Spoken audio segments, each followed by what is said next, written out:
here to see the Elder Scrolls Online, I assume. Anybody in here heard of Skyrim or played it, or one guy, two? We appreciate both of you buying the game. For those of you who don't know, obviously Skyrim is a huge success for us, 5th game in the Elder Scrolls series. You probably saw yesterday we announced the Anthology Edition, but this is a series that's got a ton of history on the PC.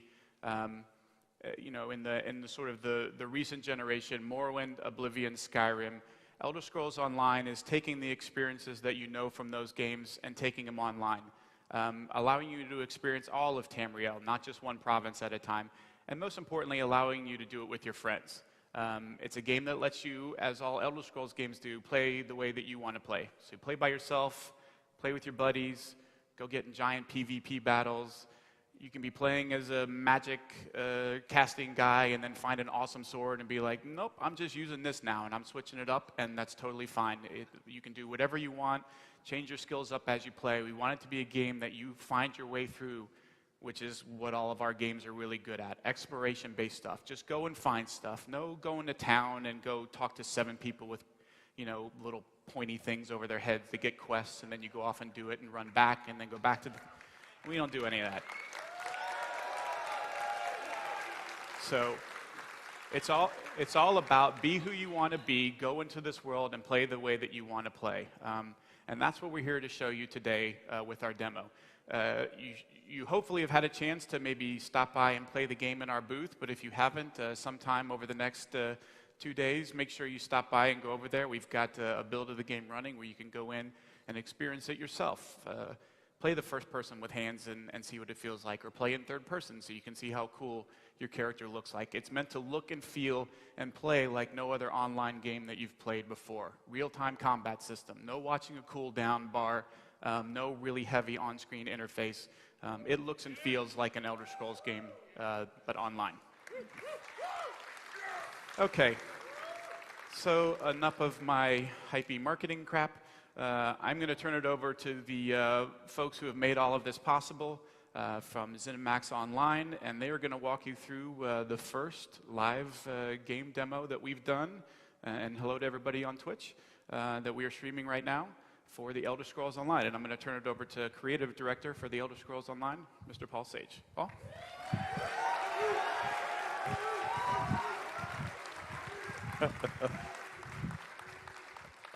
Hi. Hi. More importantly than me, joining me on stage, we have a few people who are going to be going through this absolutely live demo with me. So if anything happens, that's good. It's supposed to. It's a live game.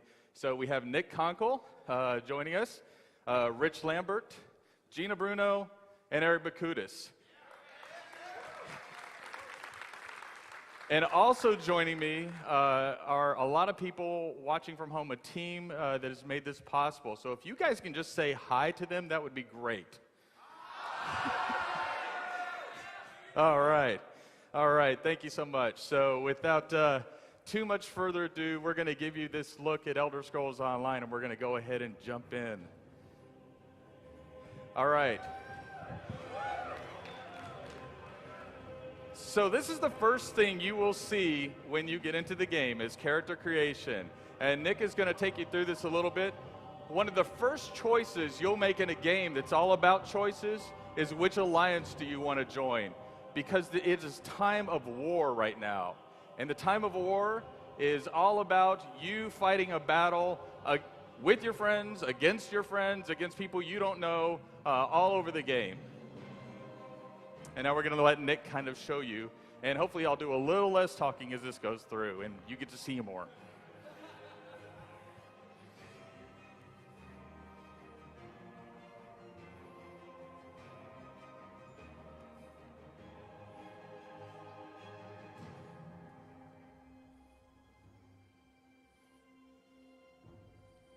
All right. So Nick's going to take a character that's not brand new. We're going to take you into a different area. If you are familiar with the game Morrowind, then you might see some recognizable landscape and features in what we're about to show you. We're about to show you and it's an area called Deshaun. So were there a lot of people that played Morrowind, I take it? All right. So, you know, kind of the story of the alliance that's taking place here that we'll see shortly is that these alliances we have the Nords, we have the Dark Elves of the Dunmer, and we have the Argonians. And there's a lot of people who want to know, well, why are these people allied? Why would they be allied? Well, naturally they wouldn't, because they used to be natural enemies.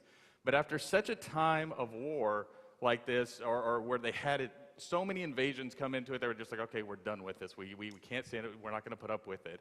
And so they decided to form an alliance. And so you're coming into that alliance right here.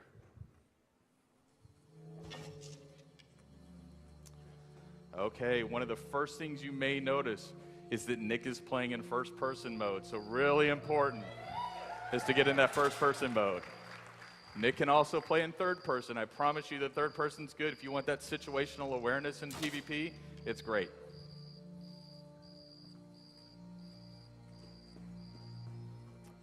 Now you might also notice how smooth Nick's controls seem. Not only is Nick good, but we have mouse click always on. These are controls like, I don't know, has anybody here ever played an FPS? Do you know what that is? If so, the control should feel familiar to you. So Nick just presses his left mouse button to attack. He holds it down if he wants to do a heavier attack, or to block, he just hits his right mouse button.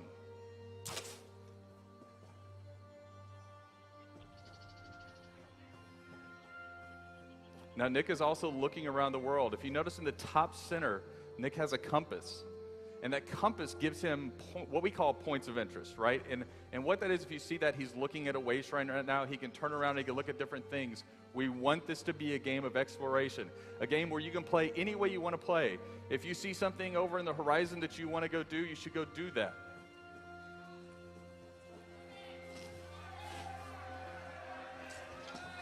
All right, there's a Gwar and a book behind a Gwar. So these books, again, encouraging this exploration. When you find books like this, it's more than just finding a book that you can read, although that's all right. We also have the books reward you for your exploration efforts. So if Nick pulls up his skill screen here, then what I'll show you is that not only do you get the skills that you have as part of your class, but when you join the Mages Guild, the Fighters Guild, or maybe become a vampire or werewolf, you have these entire skill lines available to you that you pick up sort of dynamically. So on the right-hand side, what you're seeing is an entire skill line for the Mages Guild. On the left, you see all of the different skill lines Nick's acquired. And you can see that class, if Nick clicks on class, you have 3 different skill lines. And now what you're seeing is what we call a morph choice. So as you kind of use a skill over and over, you gain in strength with that skill.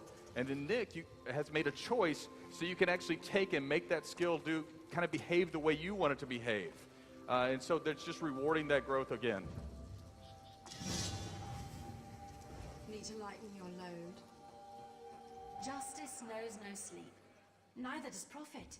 When there's trouble, prices go up. That's why I'm here. Indeed, it is fully voiced. The TC pays me well to make sure there's no trouble. So do me a favor and don't start any.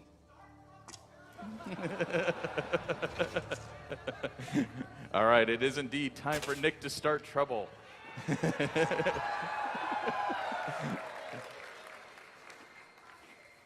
All right, Nick. So that was a little look at Deshaun. We're going to take you to another area in Morrowind, and this area is called Stonefalls. Now, what you'll notice is Nick is teleporting pretty easily here. So we think that world exploration is a huge part of the game, but not only is world exploration a part, but we want you to be able to get to where you've been quickly. So we've developed a waypoint system, or way shrines, that allow you to travel to each of the way shrines in the game that you've already discovered.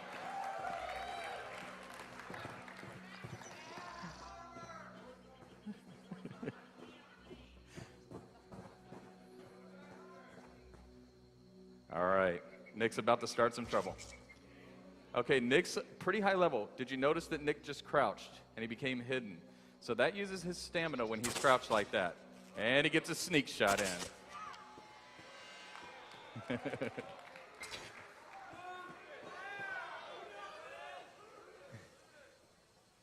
And maybe you noticed that Nick changed his weapons with just the press of a button there and went to dual wield. Any character can use any weapon in this game. Your class does not affect that. You can use any armor.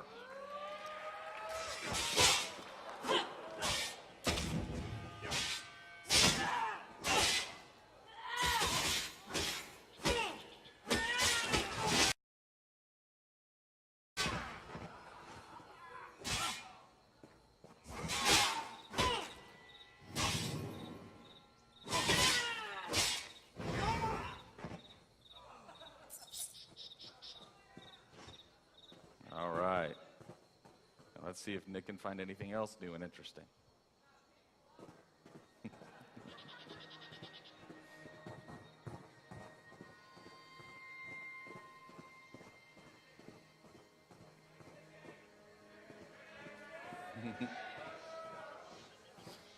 You might see a netch here or two. Anybody remember netches?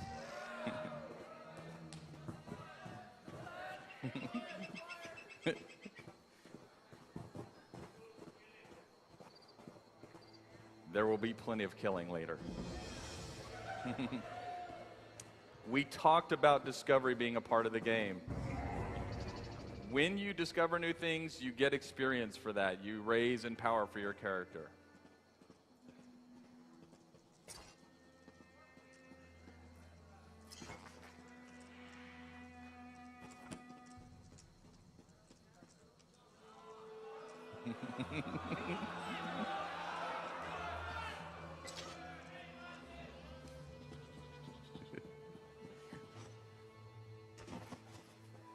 Nick's being restrained today.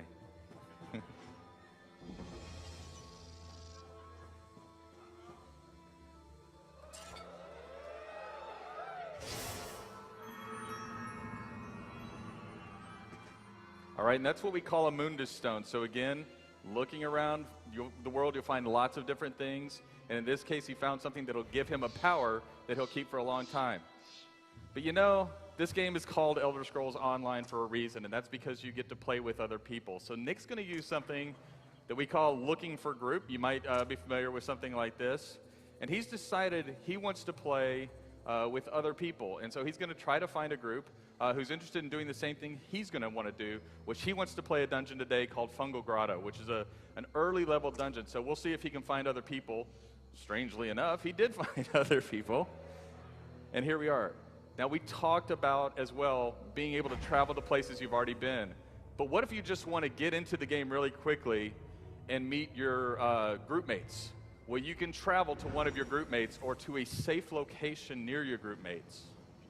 And so here, Nick is traveled to a way shrine, which is the safest location near one of his group members. Because if you traveled right to them, they might be in a... Indeed. A troubling situation that they couldn't get out of. So I want to put you in a safe spot.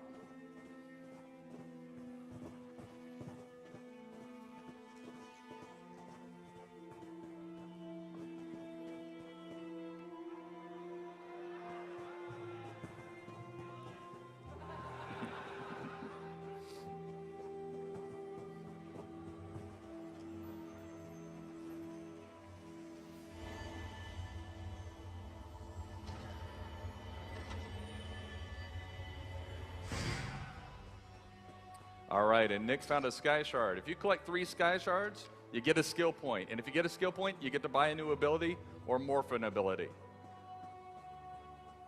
All right, dungeon time?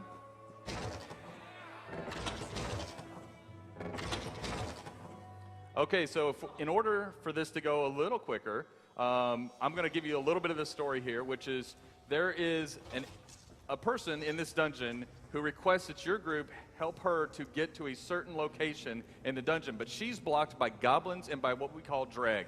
And so she suggested